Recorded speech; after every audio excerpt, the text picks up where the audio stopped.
Hey guys, Steve Moran here with another episode of Foresight TV. I am with one of my favorite leaders in the world, who's also my cousin. You're going to wonder what that background is and why there are people wandering by. I wish I could show you my setup, but it's so precarious. I'm sitting in a wheelchair.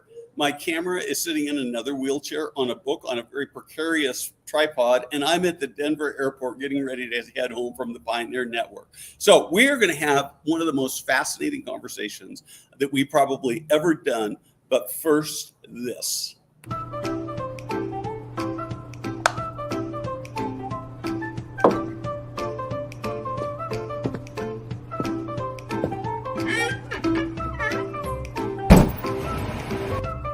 Hey guys, Steve Moran here.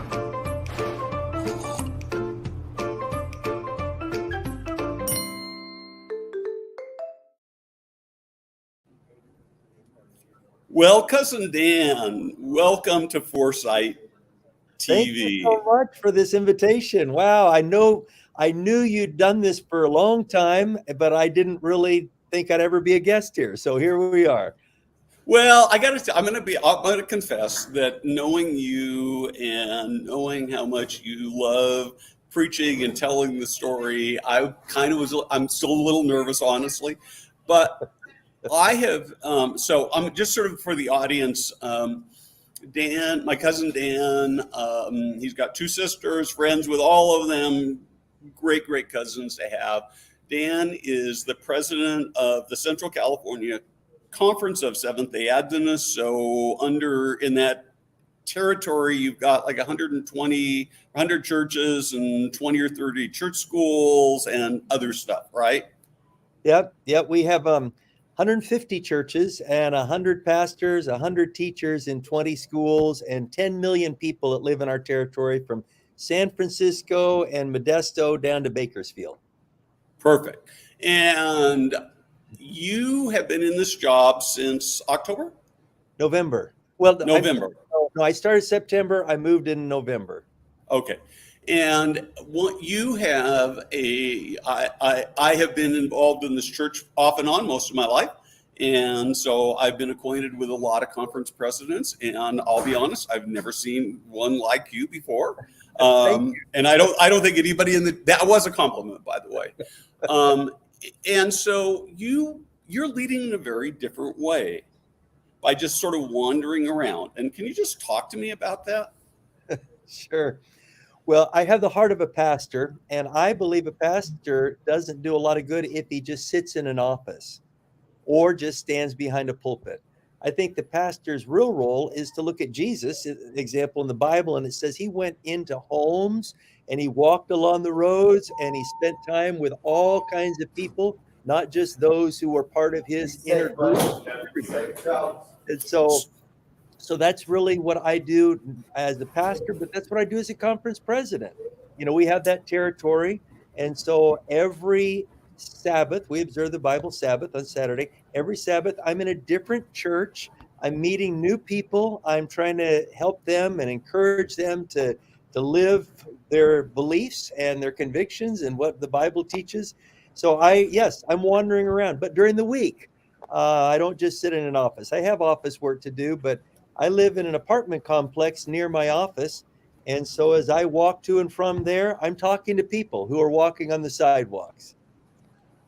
So one of the things that you do that I want to emulate better, I tried to do when I was at Pioneer Network, is you get out your cell phone.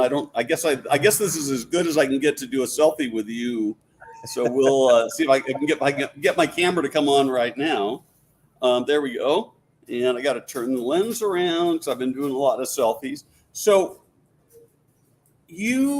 I don't know. Do you have any idea how many selfies you've done? How many pictures you've posted on Facebook since you started in this position? Thousands. It is thousands, right? I mean, yeah. I probably see 50 or 100. Talk to me about why you do that. Okay. Well, first of all, I've got to get a picture right here myself, and that's going to go up on Facebook and Instagram. But what happens is, everybody has a camera now. and they don't know how to use it. Some use it for good or some use it for bad. But I found that if I can take selfies with people, there's just some type of bonding that happens. It lets them know I value them. Um, if they don't want to be around me, they run. but but anyway, it's a mechanism. And then I'll usually say something funny. I'll say my kids taught me how to do a selfie, and I'll hold my phone. By the way, there's my family right there in the back of the phone. So I'll hold my phone way out there, and then I'll hold a little bit higher, and they'll say, "Wow, how did you learn how to take selfies?" And I'll tell them, "My kids taught me how." And they said, "Dad, if you hold it high enough, it looks like you have more hair." Now that helps some of us. It doesn't help others of us, Yeah, cousin. it wouldn't help me at all. So, but I'll tell you why. Let me tell you why I do it. As I get older, I get this little skin thing coming under my chin, right, and so it helps with that a lot too. So, So last of course, a lot of our events are on what we call the Sabbath or on Saturday. So last Sabbath, I was in Soquel. That's not Southern California, but the town of Soquel, up near Santa Cruz. And we have a big event called a camp meeting where people are invited from all over, and thousands of people come together. And many of them came to meet this new conference president. And they come up to me, they said, "Hello, President Serns." And I said, "Just go by Pastor Dan, just Pastor Dan." And I say, "And by the way," and I'll listen to whatever's on their heart, and they'll share. We'll get a corner. I say, "Let me take a picture together." And so I talk to I take a selfie, and I say that may show up on social media. Now, if they say no, no, no, no, well, then I will honor their request. But it just reminds me. And then there's sometimes amazing stories. And so when I post, sometimes I'll just put a little story about a conversation I had with somebody when I was walking with my wife in the morning, or going out and visiting, or whatever it is, just showing that I believe God's at work all around us, and he can help us open our eyes to see that, and we can be a blessing to anyone. There are enough people in this world who are beaten down every day, beaten down by spouses, or beaten down by neighbors or bosses or coworkers. We need to build people up, and this is just a way to build people up in a simple way. so yeah, and I think that this to me is so important, right? Because I think that sometimes when people are in leadership, you know, I'm still sort of the same guy I was when nobody had ever heard of who I was, and you're still the same guy you were as you were some local pastor, right? Nobody really knew who you were, and so when people want to be have a picture with you, I think we sometimes minimize how important that is to them, how much it makes their day. Mm. Yeah, and I love it too, because I can go back and see who when I've had a busy day, I may have interacted with 100 people, and so it can just kind of float on by. But when I go back and I look and I'm loading them up to Facebook or Instagram, I'll remember. I'll say, "Oh yeah," or I'll say, "Now let's see, who is that?"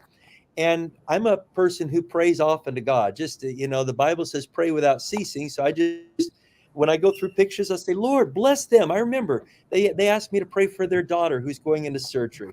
They asked me to pray for their kids who are into drugs, and I'll just pray again for them. So it's a selfie is a reminder of who to pray for, and to pray more often.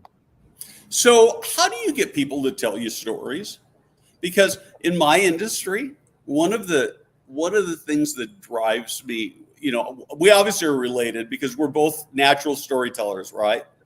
And but I find that when I look at the industry, that oh man, my cell phone's going off in my headset. I got to kill that. There we go. So anyway, I find that that in our industry, we're really terrible at storytelling, and we're terrible at collecting stories. So how do you get people to tell the stories? And then talk to me a little bit about how you use stories as you get them. But I think collecting them is the most important. Yeah, asking simple questions, not trying to be prying, is a key to me. But for general people on the street and wherever I am, what really gives a person a permission to know that I'm approachable is I carry around these little things. In fact, I got some in my pocket right now. They're called glow I knew traps. you would. Okay, I keep them on me. If I'm jogging, I have them in my jogging shorts or in my shirt pocket. This doesn't have a shirt pocket, so I put them in my back pocket. But I usually have two different titles. There are about 30 or 40 of these. You can get them at glowonline.org, glowonline.org. 100 of them for $6 or something like that. But I'll take two titles. This one says The Boat Rescue, this especially for kids. This says, What is Jesus doing now? So I just randomly pick two titles, and I'll pull one off the front and one off the back. And as I'm walking with my wife in the morning and jogging, trying to get some exercise, trying to stay in shape, I'll see some people going by and I'll say, Hi, good morning, how are you? And if they respond in any type of a positive way, I'll walk over to them. I said, I have something to brighten your day. Here's something to brighten your day. And 95 out of 100 times they'll say, thank you. A lot of people, we're afraid, what are they going to think of us? Are they going to think we're weird? Well, I don't care if they think I'm weird because I am. So now we walk in our neighborhood and we get to know Maria and her son Alan, who she walks to school during the school year. We get to know this person and that person, and so we become friends that way. And sometimes I'll find out, here's this mom and son, and it started out by saying, here's something to brighten your day. And then a few weeks later, we happen to cross paths again. I'll say, I have something new to brighten your day. And then a few weeks later, I'll say, by the way, I'm Dan, and this is my wife, Lois. What's your name?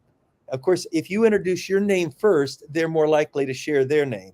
And she says, this is Maria, and this is my son, Alan. And I said, oh, great. What grade are you in, Alan? And he told me he's, in fifth grade. And I said, so what's your favorite subject in school? And he thought, and he finally said recess. And I figured that's where we were going. And I said, well, that's fun too. I think that was mine. So, I just ask a few questions. I'll give you one more example. I was walking home because I live just a short distance from my office. I was walking home, and there's a guy who was right outside the apartment complex because they don't allow smoking there. So he is standing right outside smoking. He's an apartment resident. And I'd seen him. I said, hi, here's something to brighten your day. He said, well, thank you. And a week or two later, I saw him again. I said, I got some new ones. He says, those last ones, they talked about my health. And I really need to make better decisions about my health. And I was just impressed to say right there, I said, I don't know what your religious background is, but I believe that Jesus hears us talk to him whenever we talk to him. And anytime you're trying to make a good decision, just say, Jesus, please help me make good decisions. And I think he will. And he said, thank you so much. And I said, can I take a selfie with you? And he said, yeah. And he says, I won't need this anymore. And he threw down his half-smoked cigarette, stuffed it out, and we took a selfie together. And I said, can I have a short prayer with you? We're out on the sidewalk. And he says, yeah. So we had a short prayer. And I just said, Lord, thank you for my friend Corbin. I'd learned his name. And help him make good decisions about his health, and help him to know you better. Help all of us to know you better. And in Jesus' name, amen. So that was that. And I saw him again night before last, had another conversation. So, this is just when I was a kid, Steve, I don't know if you remember me, but we lived on different sides of the country. I was an extremely shy kid. People don't believe that when they see me now. Just extremely shy. My dad wasn't. And we'd be standing at a line in a store somewhere, and my dad would just start talking to people he had never met. And I just thought, oh, no. Oh, this is so embarrassing. And I know what's going to come next. And sure enough, in a minute or two, he'd say, this is my son, Danny. Danny, shake hands with this person. And I couldn't even look him in the eye. I just kind of look down and hold up my hand and try to shake hands. And afterwards, he'd say, Danny, when you shake hands with people, you need to smile and look them in the face. And I just thought I could never do that. But, things change. And then I embarrassed my kids the same way. So when I started writing this blog, I was terrified of people, and I'd go to these conferences, and part of my job was to meet people, and it was so scary. I went to this one conference, and I've told this story before, but it just, particularly as we were getting ready to start conference season, I can't tell it enough. And I walked into this conference, and it's like everybody's a billionaire, mostly male, all in suits, and I'm there with Chuck Taylor tennis shoes on, probably with flashing lights in the laces. And I walked into this thing, and I said, I don't know what I'm going to do here. I'm so intimidated. So I went back to my room and I thought about it, and I thought, well, I'm just going to set a goal to meet 100 people.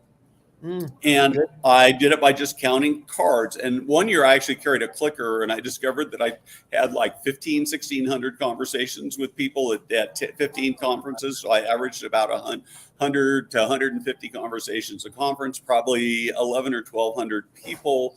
And so I'm sort of thinking about what you're doing and knowing who my audience is. Probably they're going to be a lot of them who are not going to be probably carrying around spiritual pamphlets to give away. But I start thinking about what else you might carry. I mean, it could be Jamba Juice or Starbucks cards, or I don't know, just a little card with a note of encouragement or something. Because what I struggle with is I think we live in a very negative world. That's right. That's right. Anything we can do to brighten somebody's day. I know that we can do that. And when we start our day not focused on what do people think of me, but on how can I bless other people, we begin to notice things. You ask about hearing the stories. Another thing is everybody has, if it's kids, they have school, they have home, they have interests, how they're spending their time. If it's adults, they have family, maybe. They have an occupation, maybe, and they have dreams. So sometimes I'll just tap into that, and I'll just say, what kind of work do you do? And if people love their work, they'll tell you a lot about it. If they don't love their work, they don't say much about it. But I remember being on a plane, and here's this young lady, and I said, "What kind of work do you do?" And she says, "I work with the Department of Justice at Washington D.C." I said, "Oh, are you an attorney? Or are you a?" And she says, "No," and she kind of lowered her voice. She said, "I work for the Bureau." And I said, "As in FBI?" And she just kind of smiled, nodded her head. And I said, "Wow, how did you get into that?" Now, there's a question if somebody enjoys their work. How did you get into that? And they'll tell you all about how they, this happened and this unusual thing, and they thought about it or they always dreamed of it. And it allows them to talk about what they do all the time. I did notice when it was time to get off the plane, I said, "Can I help you with your luggage?" She said, "No, I've got it." She reached up and the back of her blouse went up a little bit, and there she was packing heat. And I thought, she's one of those undercover, air marshals. Air marshals. I was very safe right there. So, but I learned a little bit more about that just because we had a great conversation. Yeah. You hear so many great stories from people. I'm working on a project to go spend a week at a senior living community in Florida at the end of August. And our goal is going to be collect stories and figure out how those stories fit in the mission of the senior living organization. And I believe that I can collect 100 stories in a week. And we talked, I don't remember whether we did it on air or it was before we went live, but we were talking about, you and I have had some shared experiences taking teenagers to Mexico to do some church building projects. And one year I did this. I wish I could find it. I've looked for it, but I can't find it. But one year after I got back, I made a list of all the stories and some of them were really big, like the kid who was goofing around and he leaned up against one of these brick walls that wasn't entirely dry. And he knocked it over and wiped out like 2 days worth of work for 4 people. And some of them were really tiny. What's that? That may have been our kids. Yeah, it was one of them. I know. I can tell that I'm sure he's not watching, and it wouldn't help any. But his name was Jonathan, and I still know his name and who it was. And he was so embarrassed. And I was at first angry, and then I just started laughing because it really was pretty funny. And so, but I made a list, and I don't remember exactly what the number was, but I think it was near 100 stories. And so I just think about what it would be like for how we brighten the lives of people as leaders as we just walk around. And I think maybe next time when I go to a conference, it'll cost me some money because I talk to a lot of people. But I think I'm going to go out and buy 100, Starbucks card and just hand them out to people. It's like, oh, wouldn't that be cool? Uh-huh. That's awesome. That's awesome. Steve, we must be cousins because I've made lists of just kind of a 3 key words, and I look at that, I know the story. And finally, last year, I had the discipline to actually write a book called True Stories of Changed Lives. People that I have personally known, many times I witnessed the story, sometimes I didn't. And I'll give an unashamed advertisement. True Yep. Stories of Changed Lives, Dan Serns. 12 stories of dramatic changed lives. And of course, I've had the privilege of going to many countries. Some stories are from Ukraine, which is in the news now. Some stories from India, many from the United States, some from Dominican Republic or Cuba and all of those places. So, but I think that hearing people's stories and understanding how they've gotten to the place where they're at allows us to be a greater blessing in their life and maybe to encourage them to take another step that will help them in turning around being a blessing to other people. Yeah, I just love that so much. So if you were to go to our website, you'd see that our goal is to help senior living operators have higher occupancy, lower turnover, and better cultures. And that's all true. But where my heart really is and where the heart of the organization really is to make the lives of people who live and work in senior living better.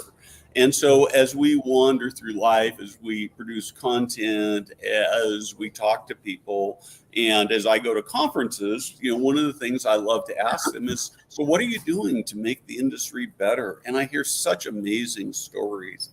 And so you've talked sort of about, you've got sort of 2 kinds of employees that work under you, and that may feel a little uncomfortable with you, but you've got people who are out in the field, teachers and pastors, but you also have got an office staff. Mm-hmm. And what do you do as you go into your office every day? I mean, I know you're out on the road a lot, but when you're in your office, what do you do to sort of build morale so that the people who are working inside that organization and maybe doing not some of the fun stuff, they're doing accounting and those kinds of things, so they actually walk in and they get up in the morning and they go, oh man, I can hardly wait to get to work. Mm-hmm. Great question. First of all, I need to be crystal clear on our mission, our organization.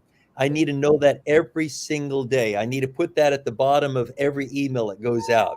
So in our organization, it's the Adventist message to all Central California and the world in this generation. Okay, that's bigger than any one person, bigger than 30,000 members that we have, but it's bigger. So we need a big God to cooperate with. So I need to know what the mission is. Second of all, I need to be sure I'm always building teams. You go alone, you can go faster. You go together, you can go farther and sustain it more. So I'm always wanting to build teams. When I came in, first time I arrived at the office, the physical office in the Fresno area, there was a sign on the door that said this building is closed until further notice, and it had a date on there from more than a year before. Now, Oh no. people were working remotely, but when you're working remotely, that you're not taking selfies, you're not listening to stories, you're not doing all these connected things that we're talking about that are so crucial. And so I knew that one of the jobs I had was to reopen things. But there's a lockdown and there is a lot of fear about what is going to happen, all the rest. So I identified the existing leadership team. It's called the Officers Council. There are 8 on it, including the president. So I was the new guy. All of the other 7 knew each other. And so I visited with them as a team and just tried to hear some of their stories. Sometimes they hadn't even heard each other's stories. And then I tried to visit with them individually and hear more of their stories. And I'd always ask, what is one of the favorite things you've ever done in ministry or in your work? What's one of your favorite things? And boy, when they would identify their favorite thing, I would say, do you want to do more of that? And they'd say, can I? And I said, if you keep doing what you're already doing, we'll add that. Okay. We didn't have a lot of extra budgets. But here's the thing. If you're just, if you're just kind of making the wheels grind, you can dream of going to some other job, but sometimes all you need to do is to be given permission or be empowered to pursue another passion. And all of a sudden, this isn't so much of a grind. You now see it in the bigger context. So we began empowering some of our people with new projects. Now, I can share a few of those if you want, or whatever. Should I do it now, or do you Sure. want to go? Why don't you give us just a short list on it? Because I actually want to see if I can tie this back to senior living, because you got me really inspired here. Okay. So one of the guys would oversee a whole collection of ministries, but he always felt like I'm never doing enough with these. But he said, my real passion is to see lives change, dramatically change, not just minister to, but dramatically change. And so we had a chance to give him what's called evangelism, which has changed lives. In addition to what he's doing, he has done wonders with that. And I could unpack that a lot more. Another guy is oversees all of these glow tracks all over the world. They started in Central California. I was using them from Texas before I came. And we said, you're traveling all over the world with this. Will you oversee our global mission effort? Every year, from summer to summer, we're going to adopt one or two places in the world that could really use help. And we're going to come alongside the church people there and help encourage them and be their hands and feet and give them a boost. And he said, yeah. So he just got back from Lebanon and Ireland. Okay. Those are kind of different places. They are very different. And another guy works with youth and young adults, and he says, but I have a master's in public health, and I want to help people have better health. So we gave him that in addition. So this has been, it kind of reignites their fire, even though it doesn't add FTEs and it doesn't trade a lot of people around different places.